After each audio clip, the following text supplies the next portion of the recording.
ஜப்பானில் தற்போது influenza virus பரவல் அதிகரித்திருப்பதால் பரபரப்பான சூழல் நிலவி வருகிறது. கொரோனா பரவலை அவ்வளவு சீக்கிரம் நாம் மறந்துவிட முடியுமா? கடந்த 2000ஆம் ஆண்டு சீனாவில் மெல்ல தொடங்கிய கொரோனா பாதிப்பு ஒரு சில நாட்களிலேயே ஒட்டுமொத்த உலகையும் முடக்கியது. ஒவ்வொரு நாட்டிலும் கொத்து கொத்தாக மக்கள் மடிந்தனர். உடல்களை புதைக்க கூட இடமில்லாமல் திணறிய அந்த நாட்கள் எல்லாம் இன்றும் நமது கனவுகளில் வந்து நம்மை அச்சுறுத்துகின்றன.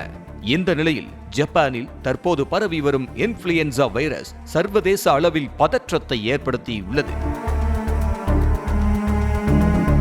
மேலும் இது ஒரு பெரிய பொது சுகாதார நெருக்கடியின் தொடக்கமாக இருக்குமோ என்ற அச்சத்தையும் ஏற்படுத்துகிறது.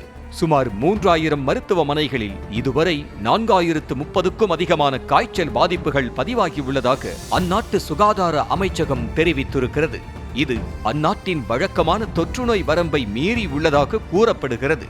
ஜப்பானில் காலநிலை மாற்றத்தால் ஏற்படும் காய்ச்சல் பொதுவாக டிசம்பர் மாதத்தில்தான் உச்சம் தொடும். ஆனால் இந்த ஆண்டு ஒரு மாதம் முன்னதாகவே தொடங்கி உள்ளதால் இது கொரோனா போன்று வேறு ஏதாவது பெருந்தொற்று பாதிப்பாக இருக்குமோ என்ற சந்தேகத்தையும் கிளப்பி உள்ளது. ஓகினோவா, டோக்கியோ மற்றும் ககோஷிமா ஆகிய மாகாணங்களில் இந்த இன்ஃப்ளூயன்சா காய்ச்சல் பாதிப்பு கடுமையாக இருக்கிறதாம். குழந்தைகளிடையேயும் கூட வைரஸ் பாதிப்பு மோசமாகவே இருக்கிறதாம். எனவே காய்ச்சல் பாதிப்பை கட்டுப்படுத்துவதற்காக கொரோனா காலத்தை போலவே மாஸ்க் அணிவது, கைகளை கழுவுதல் போன்ற முன்னெச்சரிக்கை நடவடிக்கைகளை பின்பற்றுமாறு அறிவுறுத்தப்பட்டுள்ளது.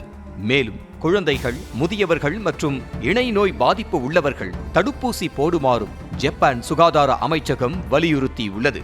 தற்போதைய காலகட்டத்தில் மக்களிடையே சர்வதேச பயணங்கள் அதிகரித்துவிட்டன.